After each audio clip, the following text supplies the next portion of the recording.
Good evening, ladies and gentlemen. Welcome to our show, Inside American Cinema. I'm your host, Chet Firestein. It is my honor to announce our guest this evening, an icon in American film, television. Let's not forget his 1982 hits, I'll Never Love Again. This man really needs no introduction. Mr. Bernhard Hoolihan.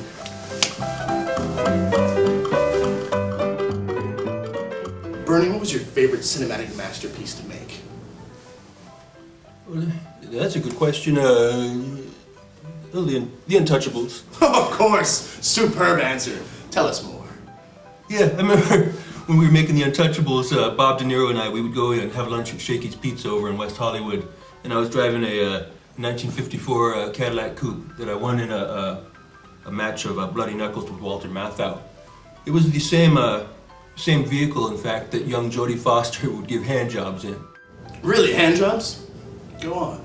That was one Oscar caliber slut. Yes, she is. Incredible.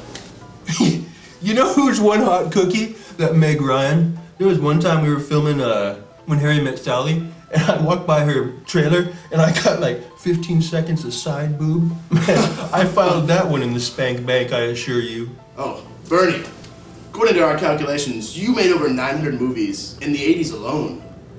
Unfathomable. The 80s were a pretty good time. I remember I was hanging out with Rob Lowe and Martin Mull, and we were at a bar called The Manhole. And one time we run into Tim Curry, and we get so drunk, I kid you not, we wrote the screenplay for Saving Private Ryan. Unbelievable. I don't believe it. Man, one day I was doing some stunt work for the movie Roadhouse, and I'm supposed to get punched in the face and land on my back, and all the chickens are supposed to run around all cattywampus. The chickens are not cooperating. No. So I'm getting pretty demotivated, and all of a sudden, the holy trinity of Hollywood appears.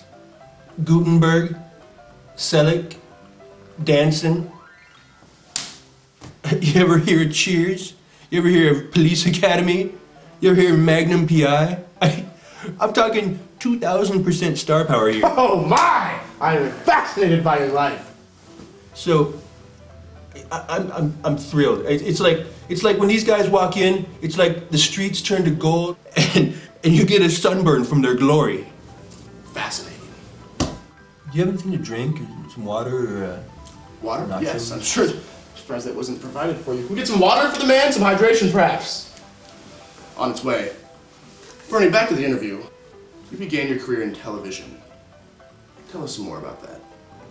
Yeah, I remember back in the 70s, you were probably too young to remember when Carter was president, but I was working on Sesame Street, and we were in the workshop, and Hensen comes in, and he's high as a kite, okay? He throws down this bag of grass, and he calls it Saigon death weed or something. So intriguing. Continue. We're sitting around smoking it, and it's getting pretty special in there. And this one dude, he puts his hand up, he's like, bork, bork, like the Swedish chef. Hensen grabs his angle grinder, and he takes the dude's hand out, like right below the wrist. There's blood everywhere, and chicks are crying, I swear to God. Sheer enjoyment. I love it. But no, seriously, that's how the Swedish chef got invented.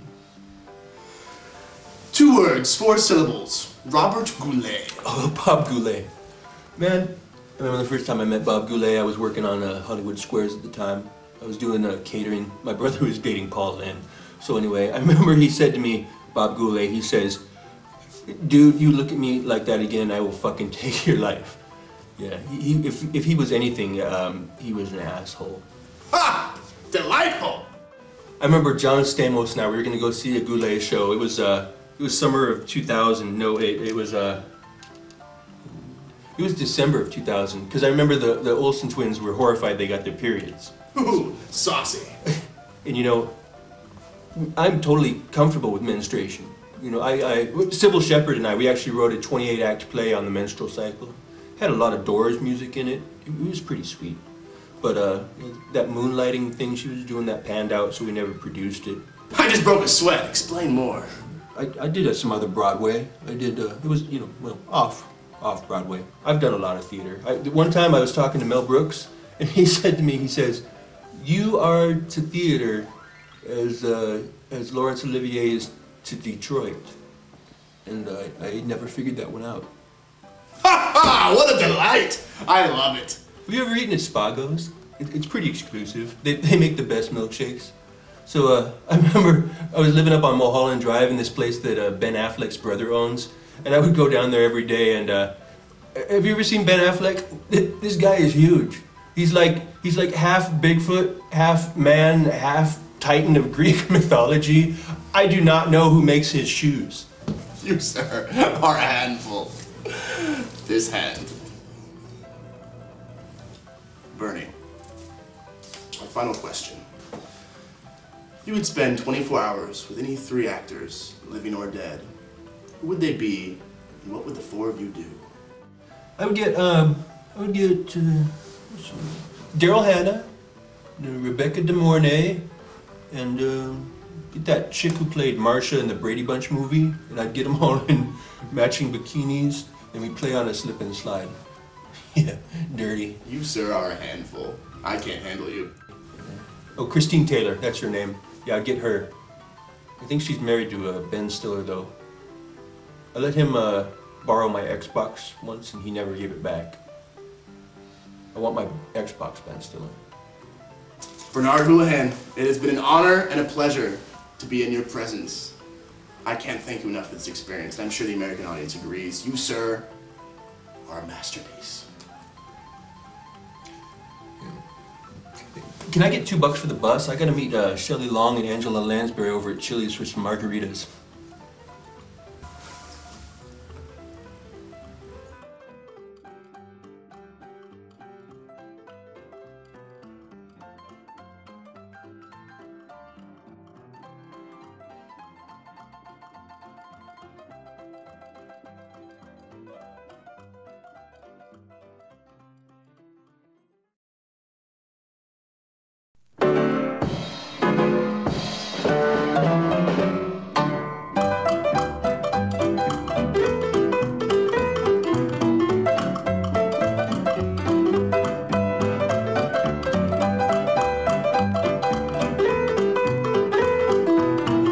I'm slightly aroused now.